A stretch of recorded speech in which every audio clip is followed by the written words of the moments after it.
Hey boys and girls, I miss you bunches. I hope you're having a happy Christmas Eve. I'm going to read a special story for you, and I bet you've heard this story before. 'Twas the night before Christmas.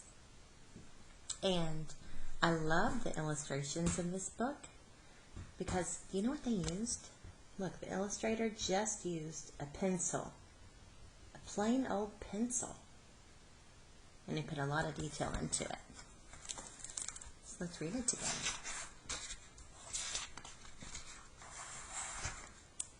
"'Twas the night before Christmas." So this is a note from the illustrator.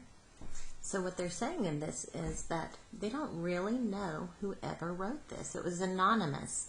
That means they don't know who the author of this poem is. But it was first in a newspaper in 1823. And then in 1844, a man named Clement Moore said that he wrote it. So we don't know for sure, but now it's known as "'Twas the Night Before Christmas." And it's been read thousands and thousands and thousands of times to children over the years, all the way since 1823. So almost 200 years. This is how old this poem is. "'Twas the night before Christmas, when all through the house not a creature was stirring, not even a mouse. The stockings were hung by the chimney with care, in hopes that St. Nicholas soon would be there. The children were nestled all snug in their beds, while visions of sugar plums danced in their heads. And Mama in her kerchief, and I in my cap, had just settled our brains for a long winter's nap." You can see the children sleeping.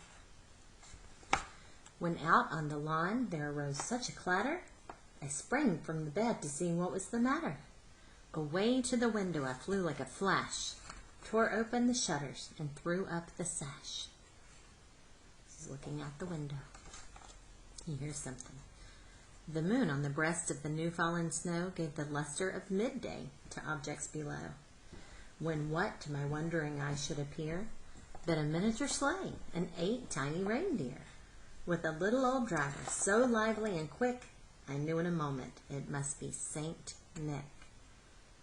So the moon is so bright, it almost looks like daytime, and there he spies Santa and the reindeer.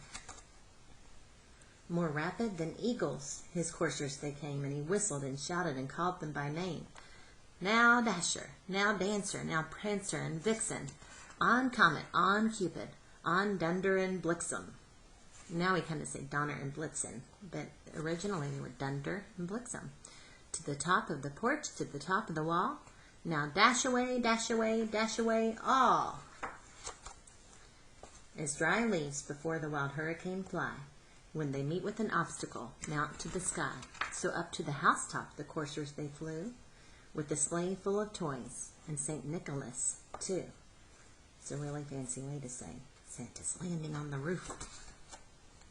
"And then in a twinkling, I heard on the roof the prancing and pawing of each little hoof.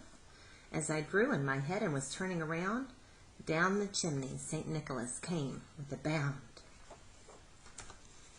He was dressed all in fur from his head to his foot, and his clothes were all tarnished with ashes and soot.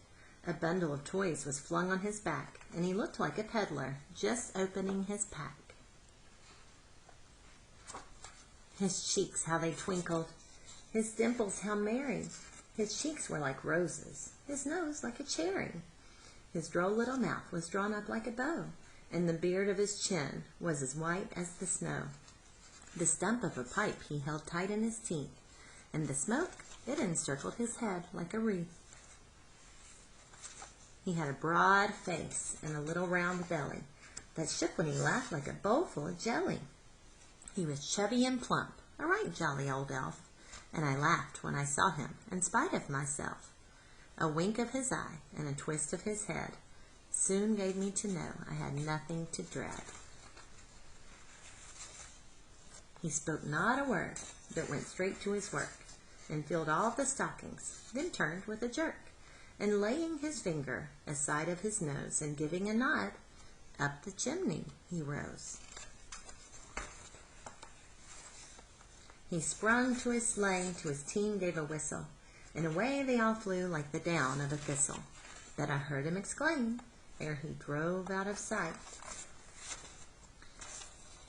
"Merry Christmas to all, and to all a good night."